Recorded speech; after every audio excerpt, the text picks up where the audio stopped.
Hello दोस्तों, idea classes Jaipur में आपका स्वागत है। आज अपन नए टेस्ट के साथ आए हैं। आपका टेस्ट होगा पार्ट वीडियो नंबर 2 होगा, जिसमें अपन मैथ और रीजनिंग के 20 क्वेश्चंस करेंगे आपके आर्मी लेवल के। तो आइए दोस्तों स्टार्ट करते हैं अपनी क्लास को। पहला क्वेश्चन दे रखा है आपको कि निम्न में से कौन सी संख्या डिविजिबल है बाय 9 एंड 11, यानी कि 9 और 11 से कौन सी संख्या कटती है यानी कि विभाज्य होती है। तो कौन सी होगी? अगर आपको पता है कि 9 का डिविजिबिलिटी रूल क्या होता है कि सभी जो डिजिट होता है इनका सम कर दो। अगर वो सम अगर 9 से डिविजिबल है तो वो संख्या भी किससे 9 से डिविजिबल होगी। तो पहले अपन 9 का चेक करते हैं। तो ये कितना हो जाएगा? 2 और 7 9, 16, 18, 19 और 8 यानी कि 27। ये भी संख्या 9 से कटती है। उसके बाद में इसको चेक करते हैं। 3, 6, 10 और 15 ये 9 से नहीं करती है। ये ऑप्शन आपका गलत हो जाएगा। उसके बाद में नेक्स्ट चेक करते हैं। 8 और 1 9, 9 ये भी आपकी डिविजिबल है। और 8 और 1 9, 9 9 कट जाएगा। 8 और 1 9 यानी कि ये तीनों संख्याएं आपकी वो क्या है? तीनों की तीनों 9 से कटने वाली है। तो एक ऑप्शन आपका हट गया। कौन सा? सी ऑप्शन हट गया। इसके बाद में अपन चेक करेंगे 11 का। तो 11 का डिविजिबिलिटी रूल क्या होता है कि इन दो सभी डिजिट का सम कर दो। अगर उनका अंतर या तो 0 या फिर 11 का मल्टीपल आता है तो वो आपका आंसर हो जाएगा। तो इसको अपन कैसे करेंगे?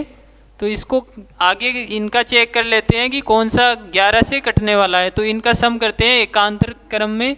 7 9, 9 और 1 10, तो 10 हो गया। ये कितना हो जाएगा? 9 और 8 कितना हो जाएगा? 17। तो 17 माइनस करेंगे तो 7 आएगा। तो कितना? ये 11 से नहीं कटता, तो ये ऑप्शन आपका गलत हो जाएगा। इसके बाद में ये चेक करते हैं। ये हो गया आपका कि ये कितना हो जाएगा? 1 और 0 1 और ये 9, ये 9 हो गया। और ये भी क्या हो गया? 9, यानी कि 9 में से 9 गए, 0 आ गया। इसका अंतर 0 आ गया। तो ये आपका ऑप्शन नंबर बी हो जाएगा, जो कि दोनों संख्याओं से कटेगा। उसके बाद में आपका नेक्स्ट क्वेश्चन है। एक नाव की शांत जल में गति 20 किलोमीटर पर आवर दी गई है। यदि नाव धारा के विपरीत दिशा में 20 किलोमीटर की दूरी 4 घंटे में तय करती है तो धारा की गति ज्ञात करनी है। अब धारा के विपरीत जाते हैं तो जो ये दोनों है ना घट जाती है। नाव की धारा और जो धारा की गति होती है ये घट जाती है। तो आपको दिया गया है, यानी कि नाव की चाल में x मान लेता हूँ और जो आपकी नदी या धारा की चाल y मान लेता हूँ। ये आपको कितनी दे रखी है? 20 किलोमीटर की दूरी तय करता है कितने? 4 घंटे में। यानी कि ये चाल कितनी आ जाएगी आपकी? 5 किलोमीटर पर आवर। ठीक है, यह आपकी आ गई किसकी? x माइनस वाई की। और x की वैल्यू यानी कि x नाव की चाल अपन 20 मान रखे हैं, तो 20 आपको दी गई है y, और इसको अपन 5। तो ये कितनी हो जाएगी? y आपकी कितनी हो जाएगी? 15। ठीक है,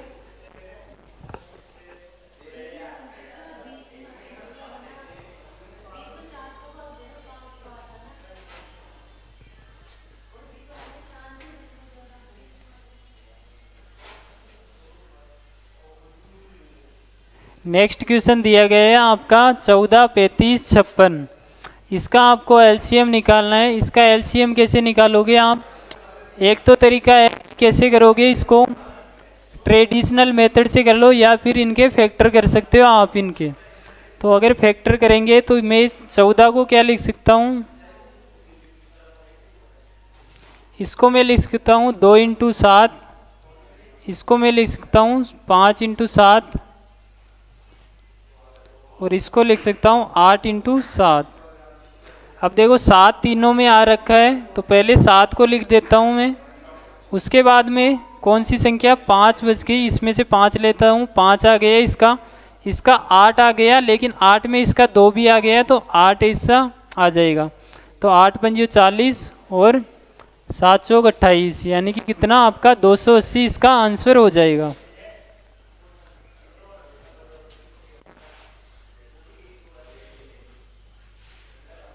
उसके बाद में नेक्स्ट क्वेश्चन है कि 40 छात्रों की आयु का औसत 30 वर्ष है, 25 छात्रों की आयु का औसत 36 वर्ष है, तो बाकी छात्रों की आयु का औसत ज्ञात कीजिए।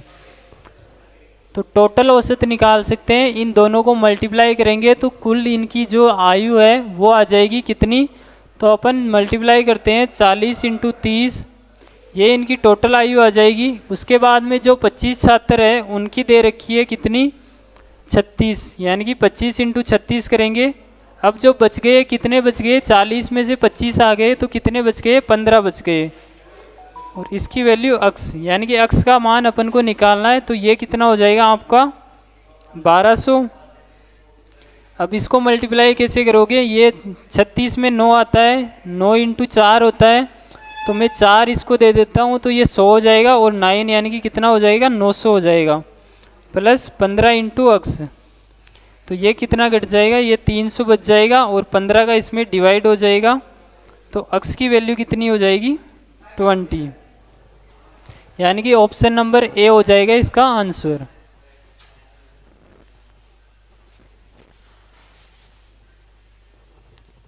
उसके आगे नेक्स्ट क्वेश्चन है, पी और क्यू की वर्तमान आयु का अनुपात 6:7 दे रखा है। क्यू पी से 4 वर्ष बड़ा है, तो 4 वर्ष बाद इनकी आयु का अनुपात क्या होगा। यानी कि जो इनकी आयु दे रखी है वो आपको कितनी दे रखी है, इनका रेशियो दे रखा है किसकी, पी की और क्यू की। पी का 6 यूनिट है और इसकी 7 दे रखी है। अब ये कह रहा है कि ये इससे 4 वर्ष बड़ा है, यानी कि इसके रेशियो के हिसाब से ये कितना बड़ा है, 1 यूनिट बड़ा है। ठीक है, इस 1 की वैल्यू क्वेश्चन में क्या दे रखी है, 4 दे रखी है, तो ये कितना हो जाएगा, 6 चौका 24, और ये कितना 28, ये इनकी रियल वैल्यू आ गई। उसके 4 साल बाद, यानी कि 4 साल बाद में ये कितना का हो जाएगा, ये 28 साल का हो जाएगा, और ये कितने का, 32 साल का हो जाएगा। तो 4 से कट जाएगा 7 बार और 8, यानी कि कौन सा हो जाएगा, 7:8। या फिर आप इसको डायरेक्ट चेक कर सकते हो कि कौन से रेशियो में सेम चेंजेस आ रहा है दोनों में। अगर 6 से 7 और इसको मिलाता हूँ मैं, यानी कि 6 से 7 हो गया, 1 यूनिट बढ़ गया, और ये बढ़ा कितना, 2 यूनिट, यानी कि ये तो 1 बढ़ा है और ये 2 बढ़ा है, तो ये ऑप्शन नहीं होगा। और ये तो क्या है, घट रहा है, तो ये तो वैसे नहीं होगा। ये बढ़ रहा है कितना, ये 1 बढ़ रहा है, 1 घट रहा है, ये नहीं होगा, ये ऑप्शन बी हो जाएगा इसका आंसर। उसके बाद में नेक्स्ट क्वेश्चन है, P और Q एक कार्य को 8 दिन में पूरा कर सकते हैं, Q और R उसी कार्य को 12 दिन में पूरा कर सकते हैं। P Q R मिलकर इसे 6 दिन में पूरा कर सकते हैं। तो P और R मिलके इसको कितने दिन में करेंगे। तो आपको क्वेश्चन में दिया गया है कि P + Q उस कार्य को 8 दिन में करते हैं, और आपके Q + R उस कार्य को 12 दिन में करते हैं, और P + Q + R तीनों मिलकर उसको 6 दिन में करते हैं। इनका एलसीएम कितना हो जाएगा आपका, 24 हो जाएगा। ये इनकी एफिशिएंसी आएगी 3 बार, 2 बार और ये 4 बार। ठीक है, अब कह रहा है कि यानी कि P और R से अपन को काम करवाना है। तो ये जो आपको P Q R दे रखा है, तो अगर मैं P + Q की वैल्यू 3 यहाँ पे रखता हूँ, तो R की वैल्यू कितनी आ जाएगी, टोटल 4 है, 3 रख दी, तो R की वैल्यू कितनी आ जाएगी, 1, यानी कि R की एफिशिएंसी 1 हो जाएगी। और उसके बाद में R की आ गई, और Q और R की दोनों की मिला के दे रखी है कितनी, 2 आ जाएगी। तो P + Q R यानी कि तीनों की, अच्छा P की निकालनी है अपन को, तो ये तो किसकी आ गई आपकी, R की आ गई। अब अपन को निकालनी है P की, तो P की कैसे निकालेंगे, Q + R दिया गया है आपको, ये कितना दे रखा है, 2, और टोटल तीनों की मिला के 4 दी गई है, तो 2 घट जाएगा, तो आपकी P की वैल्यू कितनी आ जाएगी, 2 यूनिट आ जाएगी। ये दोनों मिला के कितनी होगी, 3 यूनिट, यानी कि 24 में अगर अपन 3 का डिवाइड करेंगे तो कितना बार, 8 बार, तो यह आपका 8 दिन इसका आंसर हो जाएगा।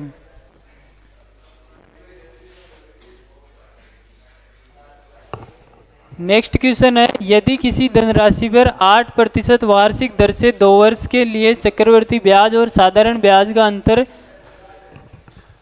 240 रुपये है, तो धनराशि ज्ञात करनी है।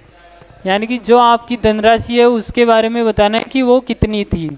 ठीक है, तो ये कैसे निकालेंगे, आपको इनकी या तो क्या है, इनकी इफेक्टिव रेट निकाल लो, या फिर इनका फॉर्मूला होता है CI माइनस SI की वैल्यू होती है आपकी PR² अपॉन 100 इंटू 100।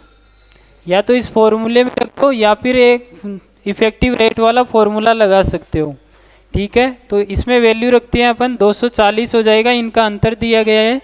प्रिंसिपल अपन को निकालना है और रेट आपको दे रखी है 8 का स्क्वायर कितना हो जाएगा 64, 100 इंटू 100। इसको सॉल्व करना है, ये 8 से कितनी बार चला जाएगा 8 बार, ये 30 बार।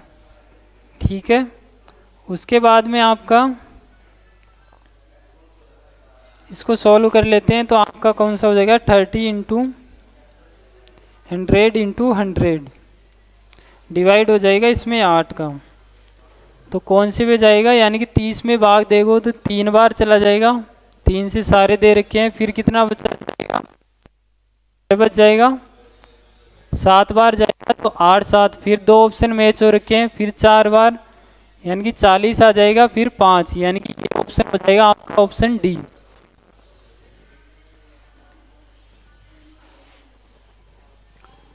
अब आपके 5 क्वेश्चंस आएंगे रीजनिंग के। उससे पहले बता दूं, हमारे जो आईडिया क्लासेस जयपुर में है वहाँ पे आपके गारंटी बैच चलाए जा रहे हैं, जिसके माध्यम से आप अपनी तैयारी को और बेहतर कर सकते हो। उसमें क्या आपको फैसिलिटीज है कि आपका डेली रूटीन यानी कि टाइम टेबल सेट होता है, एक टीचर होता है, उसके अकॉर्डिंग आपके जो आपका स्टडी टाइम टेबल होता है वो आपके लिए दिया जाता है और उसके अकॉर्डिंग आपको स्टडी करवाई जाती है, और 1 साल के अंदर अंदर आपका सिलेक्शन करवाने की 100% गारंटी दी जाती है। रीजनिंग का आपका क्वेश्चन है कि L का अर्थ प्लस है, M का अर्थ माइनस, N का अर्थ इंटू और P का अर्थ डिवाइड है। तो इसको आपको ये आपको कोड लैंग्वेज दी गई है, इसमें इनका मान रख के इसको सॉल्व करना है, इतना सा काम करना है। तो 28 N की वैल्यू क्या दे रखी है, मल्टीप्लाई 28 इंटू 5, L की वैल्यू दे रखी है प्लस, तो प्लस रख देंगे, फिर 50 आ जाएगा। P की क्या, P का मान दे रखा है आपको डिवाइड, फिर 5 दे रखा है, और M का अर्थ -4, ये चला जाएगा 10 बार, 28 पंजो 140 प्लस 10 -4, तो 150 में से 4 जाएगा तो कितना 146, यानी कि 146 इसका आंसर हो जाएगा।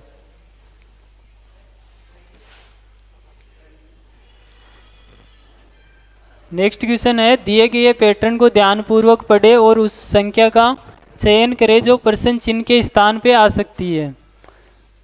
तो इसको सॉल्व करना है और इस यहाँ पे कौन सी संख्या आएगी वो आपको बताना है। तो इनको कुछ भी करना है, आपको मैथमेटिकल ऑपरेशन करनी है, कैसे भी करनी है, और ये संख्या यानी कि कोई सी भी संख्या आ सकती है वो आपको चेक करना है। तो इसको कैसे करोगे आप, पहले मैं देखता हूँ 9 चौका 36, अगर उसमें 8 ऐड करता हूँ तो 44 होता है। ये इसमें भी चेक करता हूँ, 7 या 21 हो जाएगा, और 6 ऐड करता हूँ उसमें तो 27 हो जाएगा।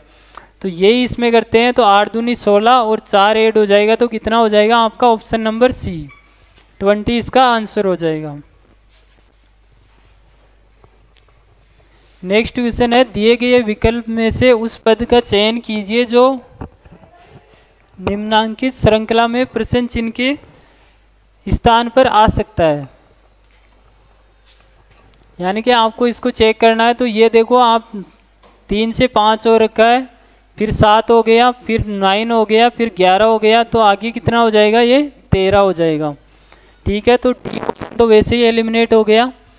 उसके बाद में नंबर से ही चेक कर लो, वैसे ही हो जाएगा। फिर ये 2 से कितना हो रखा है, 12 से 10 हो रखा है, 2 कम हो रखा है, फिर 2 कम 8, फिर 2 कम, फिर 2 कम, यानी कि 2 पे आ जाएगा। आपका आंसर कौन सा हो जाएगा, ऑप्शन नंबर बी।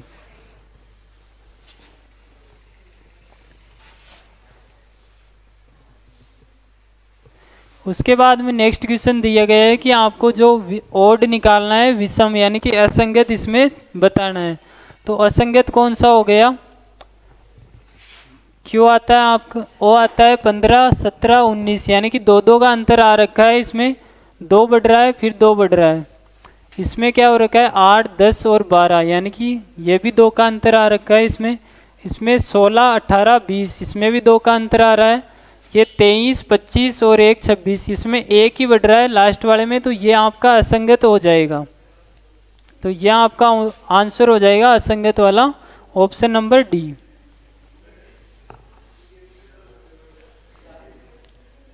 यह लास्ट क्वेश्चन है। 27:140, 22:115 और 32 ये कैसे आएगा? तो ये कैसे होगा? आपको बताए 27 पंजियों कितना होता है? 135, और उसमें क्या ऐड हो रखा है? 5। फिर ये 122, यानी कि 22 इंटू 5 और प्लस 5, ये भी आपका कितना हो गया? 115। 22 पंजे 110 और उसमें 5 ऐड करेंगे,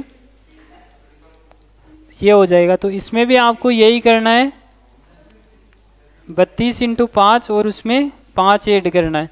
5 से मल्टीप्लाई करोगे, इसका आधा करोगे, 16 हो जाएगा। 16 में 0 जोड़ दोगे, 160 हो जाएगा, और 5 ऐड कर दोगे, 165 हो जाएगा। ये इसका आंसर हो जाएगा।